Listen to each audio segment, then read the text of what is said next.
আমার চোখ চলে যাওয়ার ৪ মাস পরে অগাস্ট ৪-৫ মাস পরে সে আমাদের মানে আমাকে না বলেই না বলেই বাসা থেকে চলে যায়। মানে আমাদের বিয়ের সম্পর্ক গত ডিসেম্বরে আমাদের বিয়ের সম্পর্কের ১ বছর হয়। সো সে তার ৩ দিন পরে মানে ১ বছরের ৩ দিন পরে সে তার বাবার বাড়ি চলে যায়। পরবর্তীতে সে এপ্রিল মাসে সে মানে আমার চোখ ভালো হওয়ার অপেক্ষায় ছিল।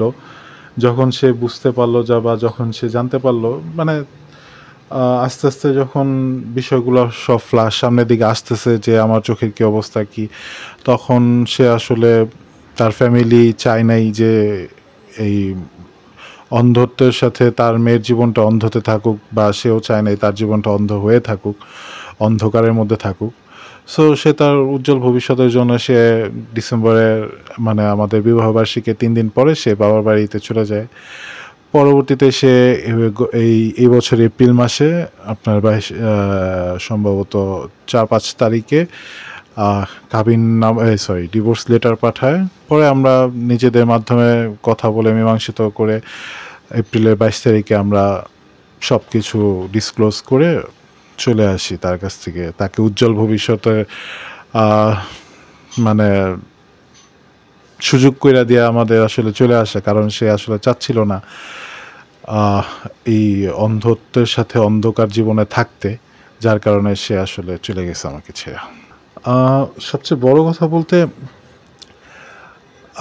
আমার ফ্যামিলি আমাকে যে পরিমাণ সাপোর্ট দিচ্ছে, এর থেকে বেশি সাপোর্টটা আমি তার কাছ থেকে পাওয়ার আশা ছিল আমার, বা আমি আশা করতাম যে হ্যাঁ, এর থেকে বেশি সাপোর্ট আমি তার কাছ থেকে পাবো।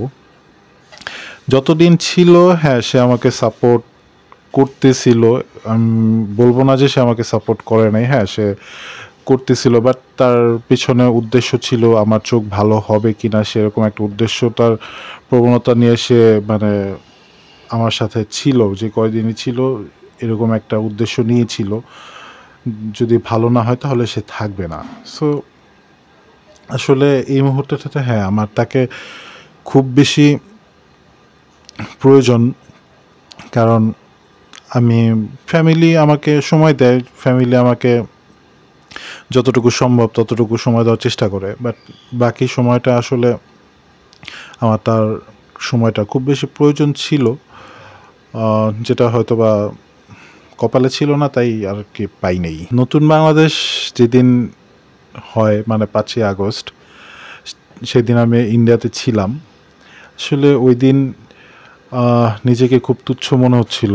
সত্যি কথা বলতে নিজেকে অনেক তুচ্ছ মনে হচ্ছিল। কারণ হয়তোবা ৭১-এর স্বাধীনতা দেখি নাই, বা ওই সময় আমাদের জন্মও হয় নাই। ২৪-এর যে স্বাধীনতাটা, সেটা আসলে উপভোগ করার ইচ্ছা ছিল খুব বেশি। আমি যখন আহত হই তখন আমি আসলে আমি যখন আহত হই, আমি চক্ষু বিজ্ঞানে যখন ভর্তি ছিলাম, আমার পাশের বেডে একজন জাহাঙ্গীরনগর ইউনিভার্সিটির একটা ভাই ছিল, আশিক ভাই।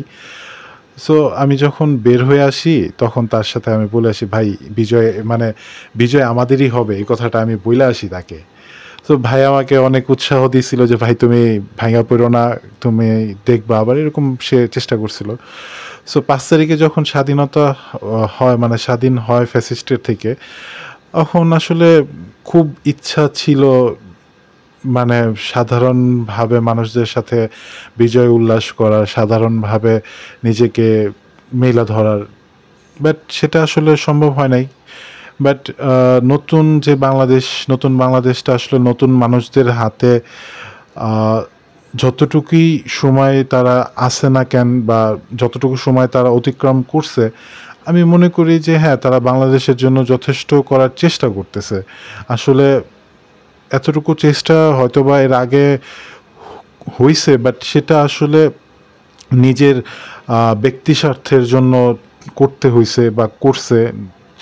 যার কারণে হয়তোবা এখন মানুষ বলতে পারে যে ফ্যাসিস্টের হয়তোবা ওই লীগটার যে অর্জন ছিল, বিভিন্ন ধরনের স্থাপনা, বিভিন্ন ধরনের সড়ক, এগুলার আসলে মানুষকে বুঝিয়ে ফুলিয়ে মানুষকে দুর্বল করে রাখার চেষ্টা করছে, উন্নয়ন বুঝায় রাখার চেষ্টা করছে।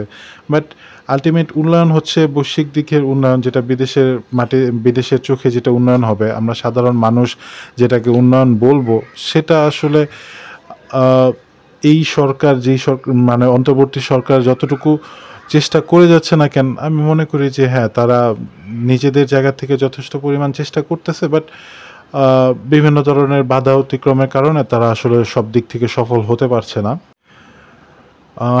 আমাদের এই বিসর্জন যারা শহীদ হইছে, যারা আহত আছে, তাদের এই আত্মত্যাগের নতুন যে বাংলাদেশ, সেই বাংলাদেশের মানুষের কাছে বা বাংলাদেশের কাছে আমি আমার ভয়েসটা রেজ করতে চাই যে বাংলাদেশকে ভালোবাসুন, কারণ বাংলাদেশটা আপনার দেশ, আপনার মাটি। সো এখানে বিদেশি পরাশক্তি আপনারা বিদেশিদেরকে সুযোগ দিয়েন না বাংলাদেশের মাটি কায়রা নেওয়ার। বাংলাদেশকে একটা উন্নত পর্যায়ে নিয়ে যান, বাংলাদেশের মানুষকে একটা সুস্থ সবল বাংলাদেশ উপহার দিন, যাতে করে মানুষ মন খুলে নিঃশ্বাস নিতে পারে, যাতে করে মানুষ মন খুলে স্বাধীনভাবে চলাচল করতে পারে, কথাবার্তা বলতে পারে নিজের মতো করে।